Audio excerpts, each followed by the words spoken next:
Զրուցում ենք Հայոց ցեղասպանության թանգարան ինստիտուտի նախկին տնօրեն պատմական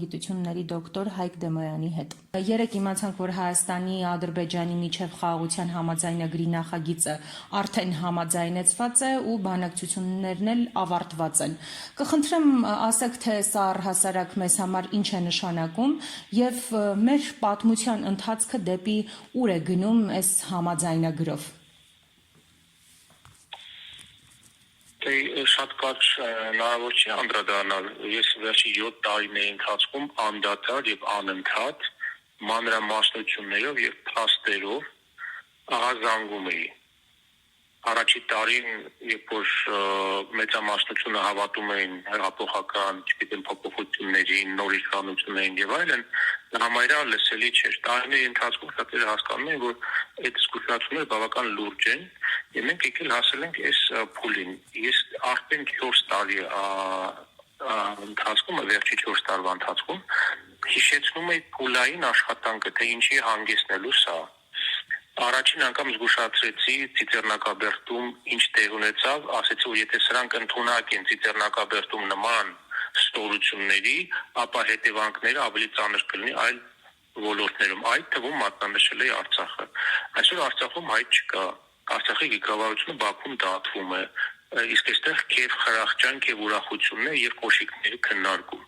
Ես զգուշացրեցի, որ հաջորդը լինելու է միջանցքի տրամադրումը, ուղիղ 3 հայտարարվեց, չէ՞, որ տալու է եւ վերջ։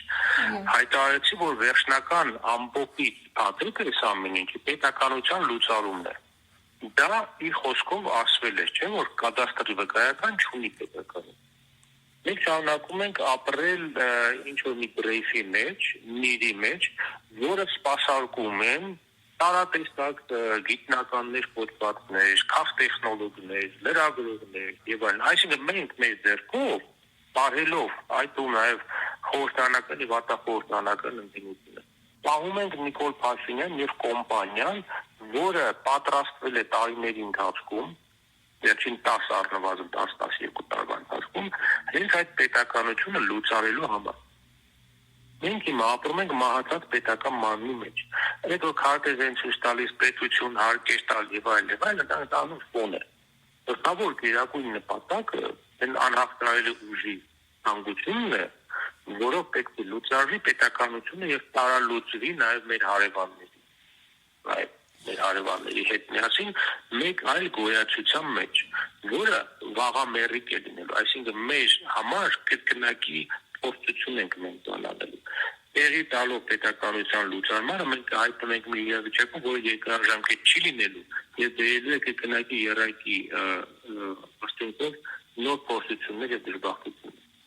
Իսկ ինչպես կարող ենք դրա դեմն առնել, պարոն Դեմոյան, բոլոր հնարավորությունները արդեն սպառված են, թե որևէ բան դեռ հնարավոր է անել։ Իրավիճակը փակուղային է, որովհետև ընդդիմություն կոչվածը դա իրականում այս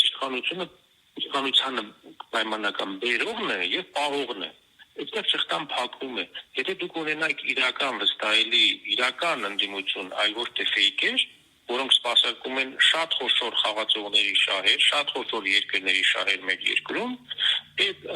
պահելու, պահպանելու խաղի կանոնները ենթադրում են Նիկոլ Փաշինյան եւ դրա իշխանության պահպանում։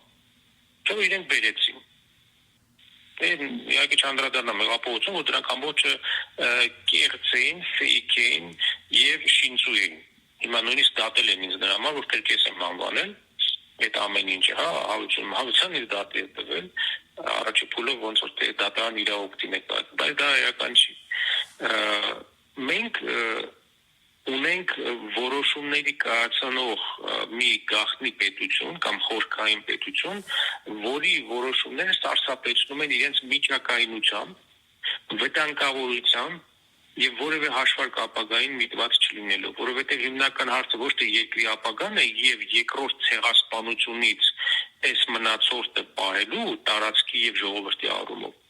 Գլխավոր հարցերը այսօր Երևանում տարածք շորթելն է, թալանի շարունակությունն է եւ շինարարությունը, չգիտես ում համար բետոնապատելն է Երևանը։ Ուրիշ հարց չկա այս երկրում։ Շուտով կլինեն փառատոններ, բյուջետային փողերը կթալանվի, համերգներ կծրագրեն, որ գումարը չի գա, կծրագրեն կկիսվեն։ Այսօր այդ խրախճանքը երկրորդ ցեղասպանության ուրվականի եւ տեսլականի ֆոնի վրա է արվում։ Իսկ մեզ մոտ որոշումները հիմնականում կայացնում են ուժայինները, որոնք այս պարագայում եւ իրենց բեմադրված կրկեսով 2018 թվականին ավելի են սարսափեցնում ինձ իրենց միջակ կարողություններով եւ այսպիսի ծրագրերով ժողովրդի խաղի մեջ Հայաստանի Հանրապետության քաղաքացիների խաղի մեջ մտցնելու ամենակեղտոտ, ամենաստոր ձևերով եւ իր իսկ ապագան վտանգելով եւ հարցակալի տակ դնել։ Սա է բանաձևը ողբերգության։